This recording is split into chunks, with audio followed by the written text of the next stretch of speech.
Hello, my name's Stephen Way and I'm Chair of North London Scout District. And I'm going to tell you what happened when I helped one of our Explorer units go to Kandersteg for their 100th anniversary celebrations. So we were going to take a 3.5 ton transit with the kit while the Explorers went by train to Kandersteg. The transit was hired and sign written, and this meant that legally we were exporting the kit from the UK, transiting the goods across the EU and temporarily importing them to Switzerland, and then we were re-exporting from Switzerland, transiting again and re-importing into the UK. So this all requires the proper paperwork, and we checked with Scouts HQ. They said to follow the official advice.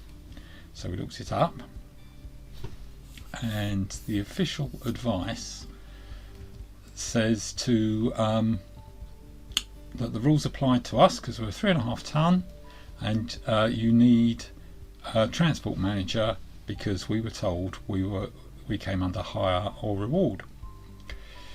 However, getting a transport manager is complicated, and I thought, well, there must be companies that give contract transport manager services. So I rang around, and sure enough there are. They were very helpful. They said actually, as we were volunteers, we weren't operating for hire or reward, and but we would need letters to say so, ideally in the languages of the countries we were going to.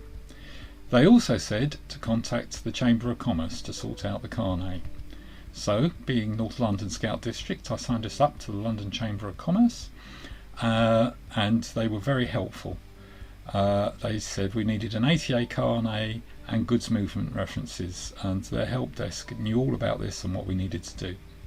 So we signed up for an ATA carnet. It's about £360, plus £180 insurance, because otherwise you have to deposit the value of the goods with the London Chamber of Commerce, and you have to fill out the full details of the equipment.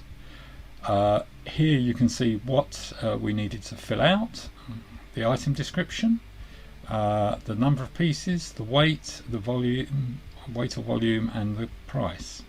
Filled all this out. It took about 4 days, with the Explorers doing the work, standing on bathroom scales to weigh things, and we completed the Excel spreadsheets that you can complete and then upload, sent it in, and lo and behold, it was rejected. This is the rejection letter, or the rejection email. It's very detailed, as you can see. My favourite line is, "What a scaffel 300s." But anyway, another day or so's googling and searching on Amazon, and we were able to correct everything, resubmit, and it passed, which meant that there was a carnet available at the London Chamber of Commerce. Because it was only 5 days before we left, I went to get it, which involved going down to Queen Street in the City of London, round to the back of the offices, past the bins, down the steps, and in through the door marked Export Documents Office. But there you are. You can see I was very happy to have received it. When I got it home, we had to sort out the GMRs as well, which you can see here. So here's the carnet with the GMRs. The carnet is as thick as my little finger. It's huge, and it had a set of documents for each border we were going to cross. But we had everything. We registered the GMRs. They tell you which UK border you need to go to. In our case it was Sevington, so we were ready to go. And here we are. Here I am with the van outside my house, ready to depart, with Nick in the driving seat. So we went to the UK inland border. What a welcoming place. There it took us about an hour. We had to take the documents in, wait for them to text us to say that they were all okay, go back and pick them up, and then we could leave, and we had to show that we'd done it. They gave us a thing to wave at the security guard on the way out to say we'd done it, but it meant we had the barcode which would get us through the customs in the goods lane at Dover. So off we went to Dover. Without a hitch, we were through the lane and onto the ferry. So, and across the channel. When we got to France, we went and found the French customs. This involved us handing over the documentation, them taking it away, bringing it back to say we'd filled out the wrong bit, or signed the wrong bit. So we signed the right bit, they took it away again, stamped it, gave it back to us, and we headed off across France through the night, sharing the driving. Got through France to the border at Bâle. We had a brief hiccup while we couldn't get through the French border because it was closed, so we had to go to the German border, but that was fine. Everything stamped. We were in Switzerland. Hurrah! Went to Kandersteg. Kandersteg was amazing. Highly recommended. Here's our campsite. As you can see, we had quite a lot of kit, including the big yurt. That weighs a lot on its own, and it was wonderful. However, Kandersteg's in the mountains and is wet sometimes. Had a fantastic camp. That's not my story to tell, it's the kids' story to tell. So we loaded up the van and headed off back. Got to the French-Swiss border, a place called Delhi, being guided by Google. Here's the border. We were pulled over by these customs guys. We happily and smugly handed our documentation over, and they said, we want to weigh the van. Oh, we said, okay. So they directed us to the weighbridge, and Nick said, I think we might be a bit over. Remember, at this point, all our canvas we had on board was wet, and so was the rope we had on board, of which there was quite a lot. So they weighed us.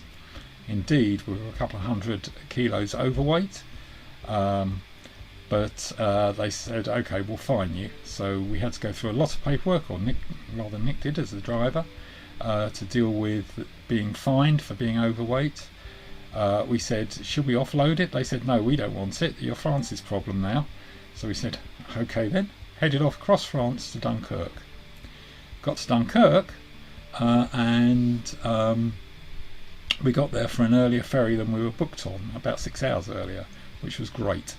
Except that we then got held up at the English border, or the British border, having been through the French border control.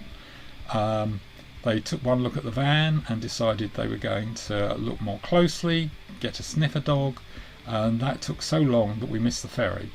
So DFDS were marvellous. They said, okay, we'll take you out of the port and you can go to Calais, and we've booked you on the next ferry from Calais. Great, we said. As we were driving out of the port, I realised we hadn't been to customs in Dunkirk. Never mind, we'd find customs in Calais.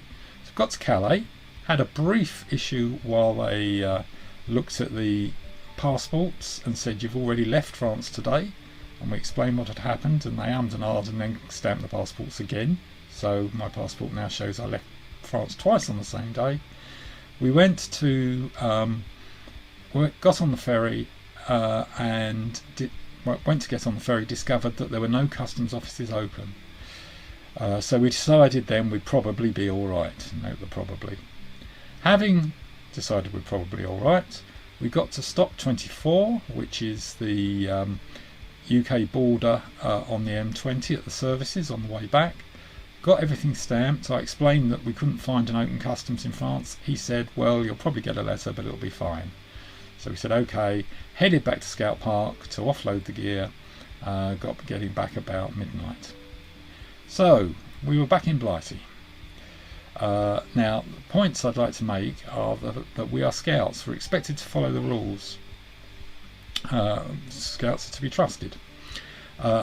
We met more than one customs official who went by the book and didn't wave us through for being scouts. In Kandersteg, we met one Swedish troop who had had their kit confiscated by the Swiss customs for not having the right paperwork. So it does happen. If you chance it, without the paperwork, you'll probably be okay. But do you trust that word probably? So, I've got some takeaways. which are to contact your Chamber of Commerce. If you're going to do this, you may need to enrol your group as a charity, if you're a scout group. Get an ATA carnet. Carry letters explaining that you're volunteers in multiple languages, so you're not working for hire or reward. Weigh your vehicle, which we should have done. And make sure you get the documents stamped at each border post. And finally, have an amazing time. And finally of all, as I said, it's the explorer's story to tell about the camp, and they do it brilliantly in a video on their YouTube channel. So you may wish to go to YouTube, find WolfTube by looking for @WildWolfESU, and watch the video of KISK 100 along with all their other videos. So thank you for listening.